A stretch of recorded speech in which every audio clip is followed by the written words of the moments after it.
నమస్తే, welcome to Telugu one cinema. This is Diveshree. Telugu చిత్ర పరిశ్రమలో విషాదం చోటు చేసుకుంది. ప్రముఖ బాలీవుడ్ నటుడు ముకుల్ దేవ్ కన్నుమూశారు. గత కొంతకాలంగా ఆరోగ్య సమస్యలతో బాధపడుతున్న ముకుల్ ముంబైలోని ఓ ప్రైవేట్ ఆసుపత్రిలో శనివారం తుది శ్వాస విడిచారు. ముకుల్ బాలీవుడ్ నటుడే అయినప్పటికీ తెలుగు ప్రేక్షకులకు బాగా సుపరిచితుడు. కృష్ణ, ఏక్ నిరంజన్, కేడి, అదుర్స్, సిద్ధం, బెజవాడ, నిప్పు చిత్రాల్లో విలన్గా నటించారు. ఆయన చివరిగా నటించిన తెలుగు సినిమా 2013లో వచ్చిన భాయ్. 1996లో బాలీవుడ్ సినిమా దస్తక్తో సినీరంగ ప్రవేశం చేశారు ముకుల్. తెలుగు, తమిళ్, కన్నడ, మలయాళ, బెంగాలీ భాషల్లో దాదాపు 60 సినిమాల్లో వివిధ పాత్రలు పోషించారు.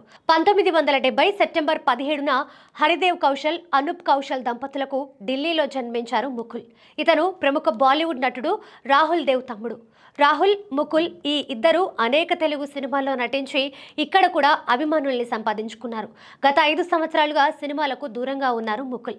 తల్లిదండ్రులు మరణించడంతో కొంతకాలంగా ఒంటరిగా ఉంటున్న ఆయన ఇటీవలే అనారోగ్యానికి గురయ్యారు. ఈ క్రమంలోనే ఆయన పరిస్థితి విషమించడంతో కన్నుమూశారు.